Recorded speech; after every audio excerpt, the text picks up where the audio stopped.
우리는 지난 주일에 태신자와 관련된 성경의 개념들을 살펴본 바가 있습니다.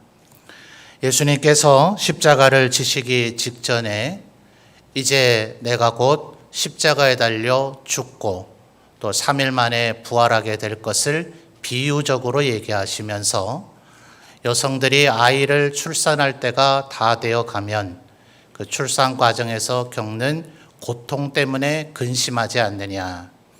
그러나 아이가 건강하게 출산을 하고 나면 그 근심과 고통은 다 잊어버리고 오히려 기쁨으로 가득 차게 될 것이다.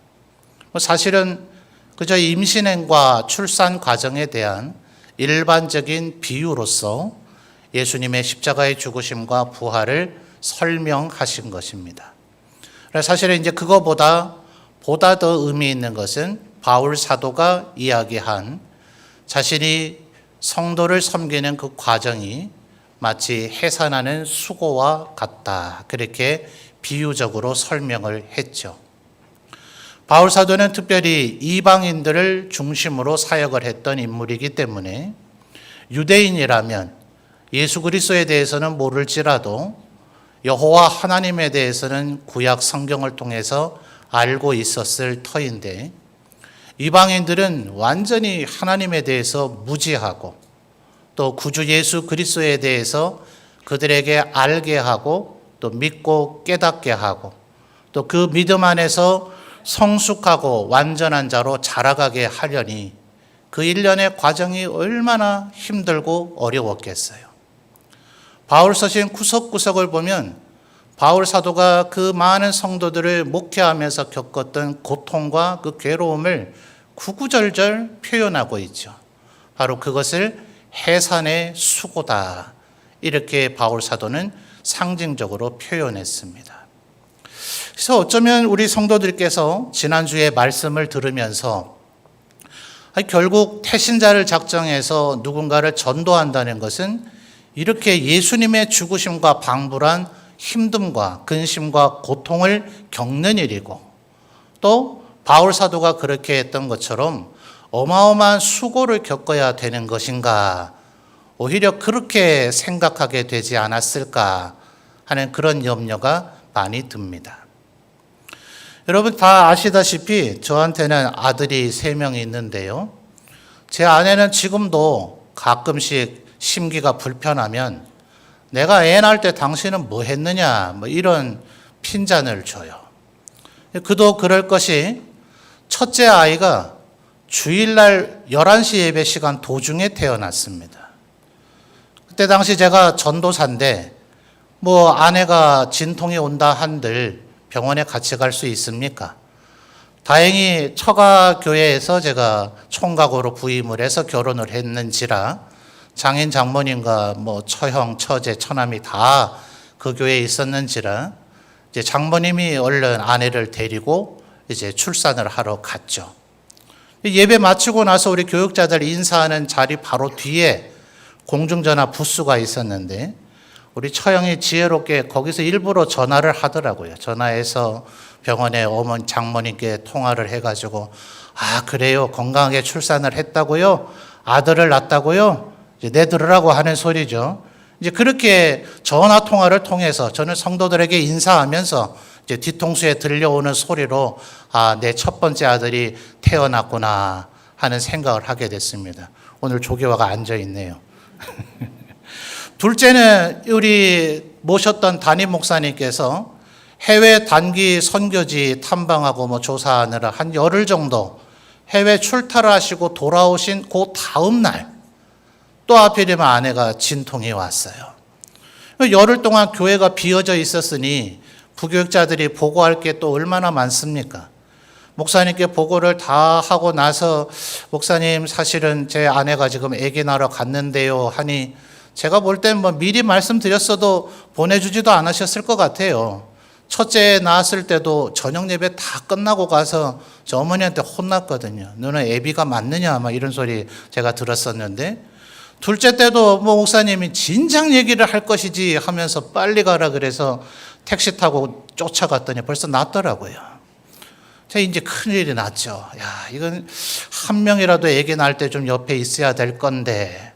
그 뒤로 이제 아내가 임신을 했다길래 기도를 제법 많이 했습니다. 드디어 이제 출산하는 날 아내와 함께 병원에 갔어요.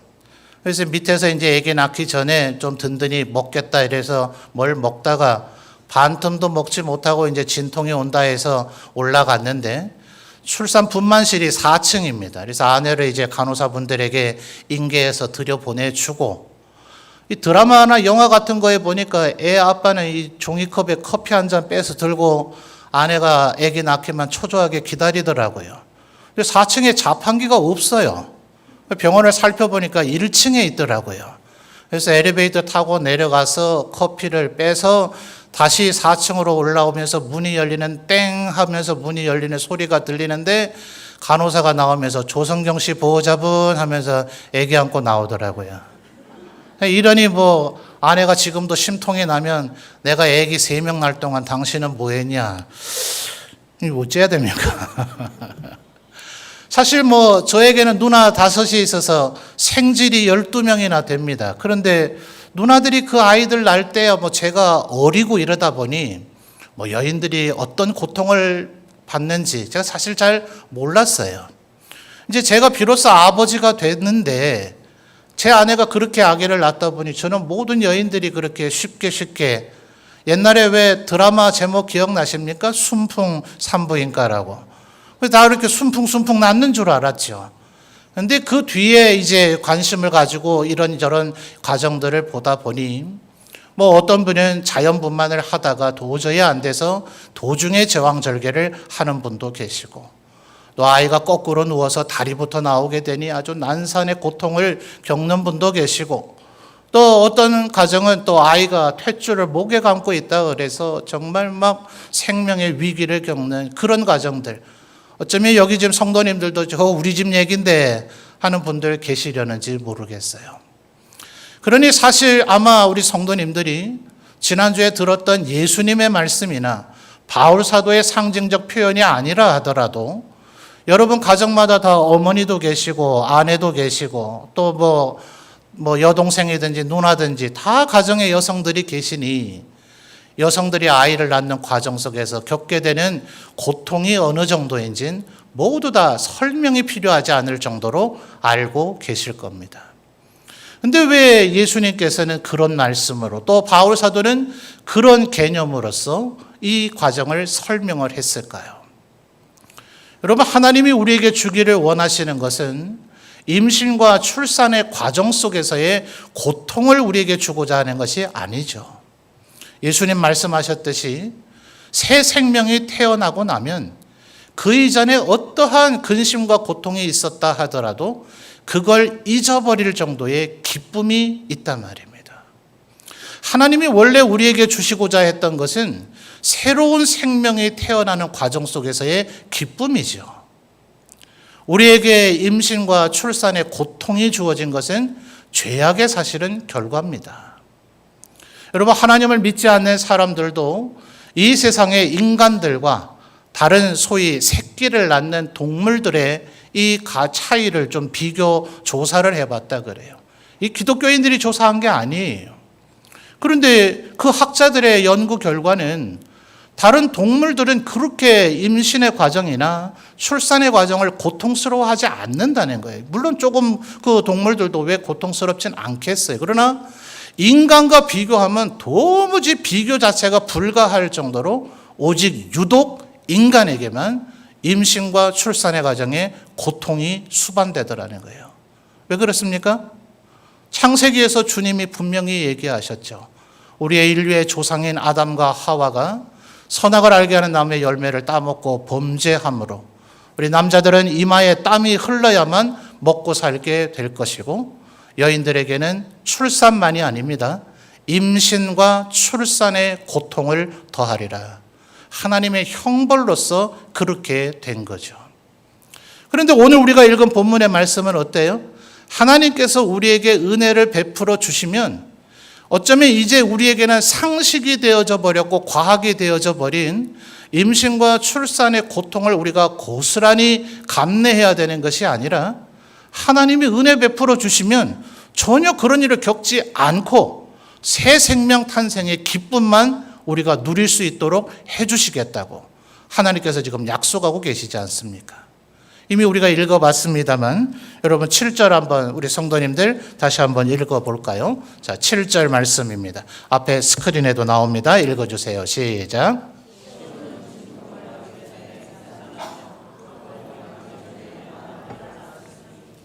아멘. 자, 뭐라고 얘기해요? 진통을 하기 전에 해산을 했대요. 또요, 고통을 당하기 전에 나마를 낳았대요. 제가 언젠가 당신은 뭐 쉽게 애를 낳잖아 이랬다가 한번 되게 맞을 뻔했습니다. 아니 다른 여성분들에 비해서 분명히 조금 비교적 제가 볼 때는 쉽게 낳은 것 같긴 하지만 제 아내인들 왜 고통이 없었겠어요? 그러니까 지금 이 성경에 기록된 말씀은 제 아내의 사례하고조차도 비교조차 할 수 없어요. 어떻게 해요? 진통이 오기 전에, 고통을 당하기 전에 그걸 아예 완전히 면제해버리고 오직 새 생명 탄생의 기쁨만 누리게 해주겠다고 하나님께서 약속하고 계시는 겁니다. 여러분 이어서 8절 말씀을 한번 다시 한번 읽어봐 주실까요? 8절입니다. 시작.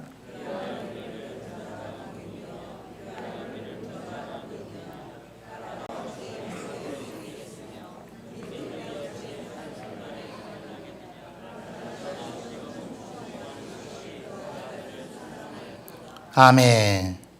자, 사실 이런 일은 정말 없단 말이에요. 아무리 그 어떤 상태라 하더라도 분명히 그 출산을 하시는 여성은 정말 죽을 것 같은 뭐 하늘이 노래진다 뭐 이런 얘기하고요. 아마 요즘은 좀 시대 문화가 바뀌어서 아내의 손이라도 잡아주라고 남편을 그 출산하는 자리에 들어가게 하기도 하는데 머리채 잡힌 남편이 한둘이 아니래잖아요. 그러니 뭐 누구라도 고통 없이 아이를 낳을 수 있나요? 그러니 지금 8절 상반절에 하나님 뭐라고 얘기하십니까? 이러한 일을 들은 자가 누구냐? 이런 일은 없다는 거예요. 이러한 일을 본 자가 누구냐? 이런 일은 없다는 거예요. 그러면서 하나님께서 비유적으로 예를 드시기를 나라가 어찌 하루아침에 생기겠으며 민족이 어찌 한순간에 태어나겠느냐. 그렇지 않아요, 여러분? 하나님께서 아브라함을 부르셔서 내가 너로 한 민족을 이루게 하리라. 네 자손이 하늘의 별과 같이 바다의 모래와 같이 많게 하리라 하시고서 그 약속이 성취되기까지는 무려 400년의 세월이 걸렸단 말이에요. 사실 이 말씀이나 지난주에 살펴본 말씀이 꼭 여러분 우리가 태신자를 작정해서 하나님 앞에 기도하고 전도해서 열매를 맺자 요것에만 국한된 말씀은 아닙니다. 우리 성도님들 하나님 앞에 간절히 바라는 바가 있지 않겠어요? 그냥 막연히 생각날 때마다 어쩌다 한 번씩 기도하는 게 아니라 그것도 마치 임신하듯이, 임신하면 어떻게 한다 그랬어요? 여성이 아름다움을 추구하는 것은 본성입니다. 그건 자연적이고 너무나 아름다운 것입니다. 그러나 자기가 아이를 임신하게 되면 자신의 그 아름다움의 과정을 모두 다 포기할 정도로 제1의 우선순위는 오직 자녀, 내 뱃속에 있는 아기, 남편 필요 없고 시부모 필요 없고 친정부모 다 필요 없고 오직 아기, 그것이 제1의 우선순위가 되더라고요. 우리의 삶에 하나님 앞에 막힌 문제, 해결해야 될 문제, 이루고 싶은 문제들 또한 그렇지 않습니까? 어쩌다 그냥 뭐 생각나면 기도하는 이런 것 말고요. 하나님 앞에 하나님 내가 마치 임신한 것처럼 아이를 가진 것처럼 이 문제가 내게서 꼭 해결되기를 원합니다. 하나님이 응답해 주기를 원합니다. 하면 그것이 마치 태신자를 품는 것처럼 하나님 앞에 임신하여서 그것을 품고 기도하는 것과 같다 하는 거예요. 그러니 지금 하나님께서 8절 다시 한번 잘 보십시오. 뭐라 그래요? 이러한 일을 들은 자가 누구이며 이러한 일을 본 자가 누구이냐? 나라가 어찌 하루에 생기겠으며 민족이 어찌 한순간에 태어나겠느냐? 그 다음 단어가 뭡니까? 그 다음 단어가 뭐죠? 그러나 하나님께서 이렇게 얘기하시는 거예요. 그런 일은 이 세상에는 없지만 그러나 나는 너희에게 이런 모든 고통과 근심 걱정의 과정을 겪지 아니하고 새 생명 탄생의 기쁨을 누리게 해주겠다. 내가 너희들이 내 앞에 간절히 기도하는 그 기도의 제목이 성취되도록 만들어 주겠다. 하나님의 약속입니다. 근데 여러분, 이 약속은 누구에게나 아무에게나 마구 주어지는 것은 절대로 아닙니다. 지난 우리가 8월 달에 요나 선지자에 대한 말씀을 살펴본 일이 있어요. 요나 선지자는 참 누명을 쓰고 있다 제가 그랬지 않아요? 왠지 형편없는 선지자인 것 같아서 그렇지 않음을 우리가 그날 확인을 해봤습니다. 요나 선지자와 함께 사역했던 동시대의 선지자들이 이사야, 오늘 우리가 읽은 이 이사야도, 그리고 호세와 아모스도 그 시기에 활동을 했지만 오히려 북이스라엘 여로보암 왕에게 가장 영향을 미쳤던 선지자는 이사야도 호세아도 아모스도 아닌 바로 요나 선지자였더라 하는 것을 우리가 성경 몇 구절을 찾아서 확인해 본 바가 있습니다. 기억나십니까? 그때 이사야 선지자가 사역하고 활동하던 시기에 이스라엘의 왕들이 어떤 사람이었는지 기억나세요? 자, 한번 다시 확인해 봅시다. 이사야 1장 1절을 한번 읽어보겠습니다.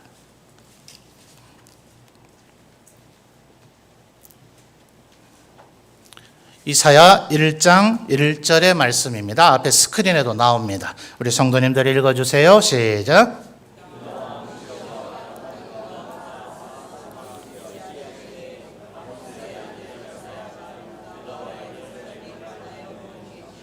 아멘.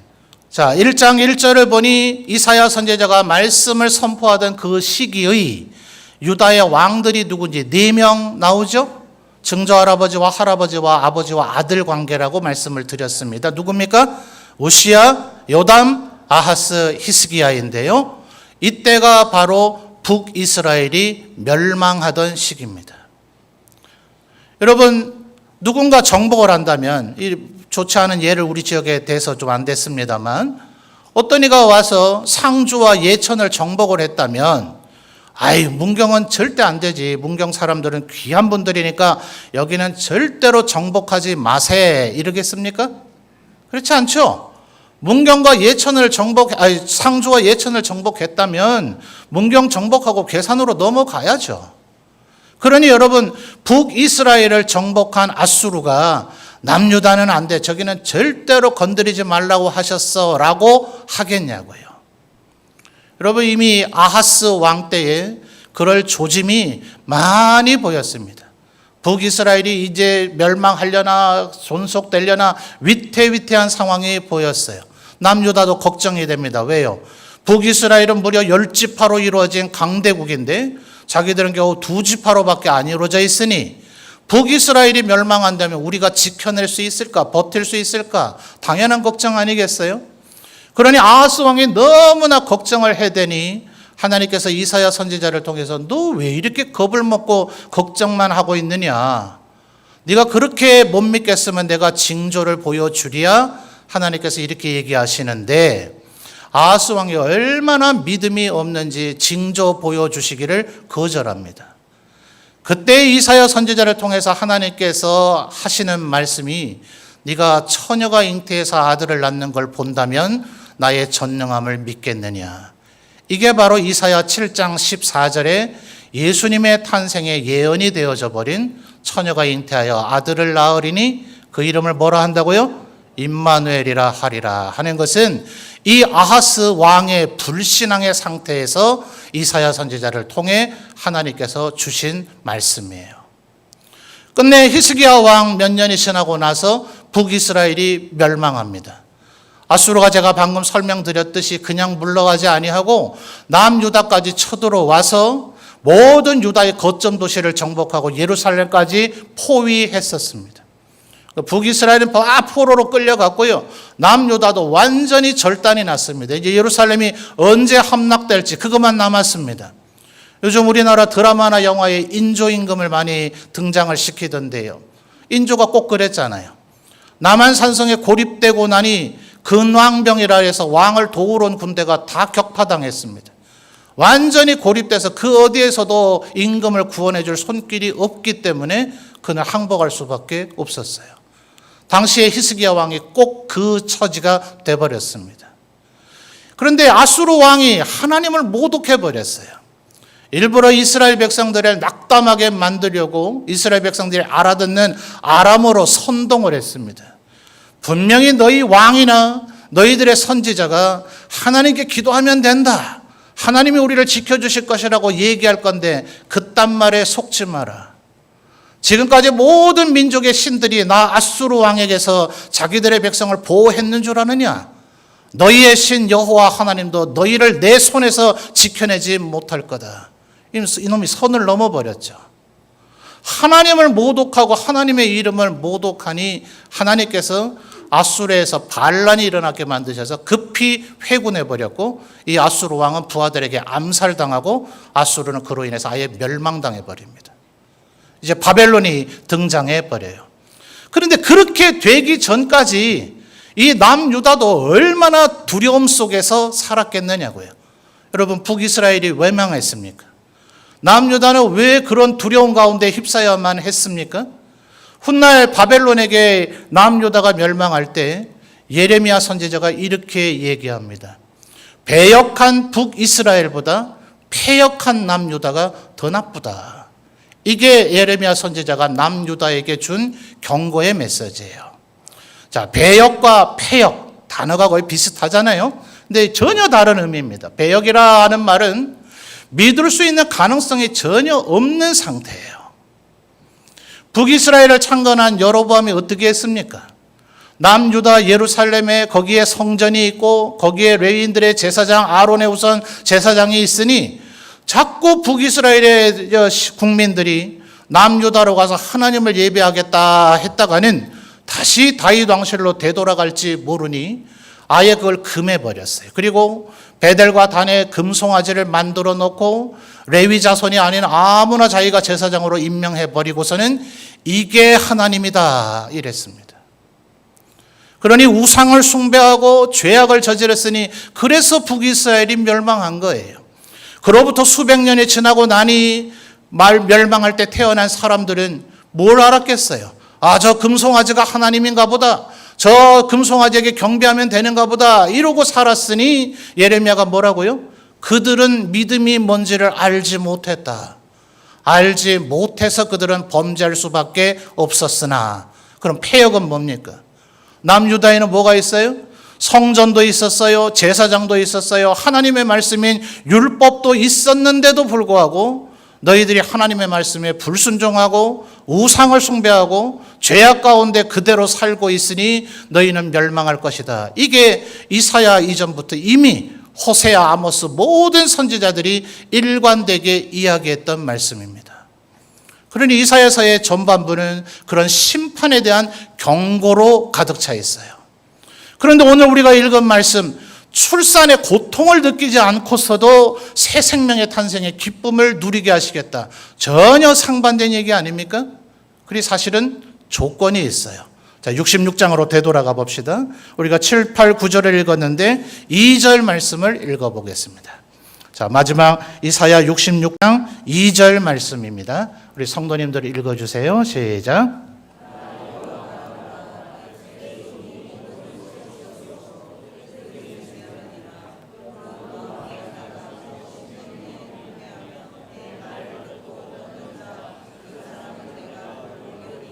아멘.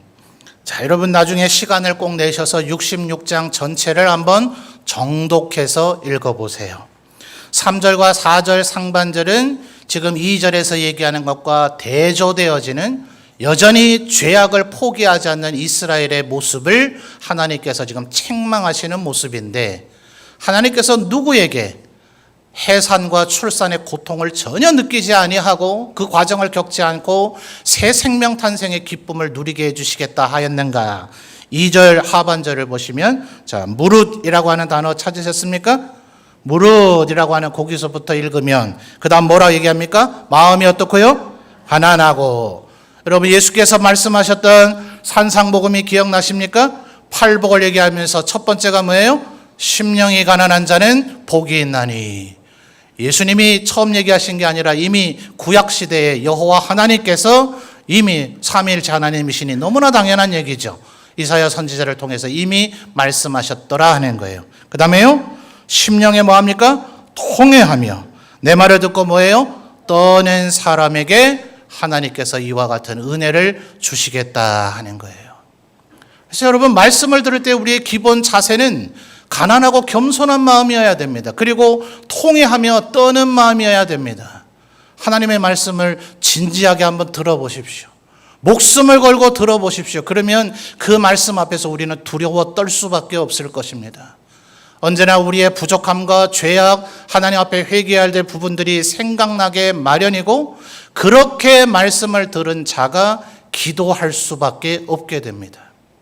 저는 말씀을 제대로 듣지 않은 자가 기도하는 모습을 본 적이 없습니다. 말씀을 듣고 그 앞에 두려워 떠는 자가 하나님 앞에 기도하게 되어지므로 그는 하나님의 은혜를 누려 해산과 출산의 과정에서 고통이나 괴로움을 겪지 아니하고 새 생명 탄생의 기쁨을 누리게 된다 하는 거예요. 그래서 여러분, 지난주에 받았던 브로셔에 보면 오늘부터 시작하는 7주간 동안 매 주간 해야 될 일이 있어요. 브로셔에는 그걸 다 설명을 해드렸습니다만 앞에 여러분 오른편에 보이는 현수막에는 그걸 다 적을 수가 없어요. 그래서 가장 중요한 것만 적어놨는데 제일 밑단에 보면 뭐가 2개 적혀져 있습니까? 내일부터 시작되는 태신자 작정을 위한 특별 새벽 기도회, 그리고 10월 29일 마지막 한 주간의 태신자 결신을 위한 특별 새벽 기도회. 그래서 전도운동은 결국 기도운동입니다. 우리의 힘으로 하려고 하면 여러분이 정말 생짜배기로 임신하고 10달 동안 또 육아하고 또 뭡니까? 복중에서 태교하고 그러고 괴로움을 겪으면서 출산하는 그 1년의 과정을 다 겪어야 되겠지만 하나님 앞에 기도하고 주의 도우심을 구하면 그토록 예수 안 믿을 것 같은 사람이 한순간에 해산의 출산의 고통과 그 괴로움을 겪지 않고 그 조금도 그 괴로움을 겪지 아니하고 그 사람이 변화되어지고 하나님을 영접하는 모습을 보게 될 것이다. 또 우리가 하나님 앞에 기도하고 있는 기도의 제목 안 되는 것들 많잖아요. 솔직히 그렇지 않겠습니까? 여러분이 그냥 조금만 더 하면 된다, 내가 하면 알아서 된다, 이런 거 잘 기도 안 하시잖아요. 사실은 그런 것조차도 기도해야 되지만 인간의 본성이란 그래요. 내가 할 수 있겠다 싶으면 잘 기도 안 합니다. 도저히 안 되고 전혀 가능성이 없을 때 기도하기 마련인데 하나님 앞에 작심하고 결심하고 마치 임신한 것처럼 최선을 다해 하나님 앞에 기도하면 하나님께서 해산의 근심과 고통을 겪지 아니하고 새 생명을 얻게 되는 그 기쁨을 누리게 해주시겠다.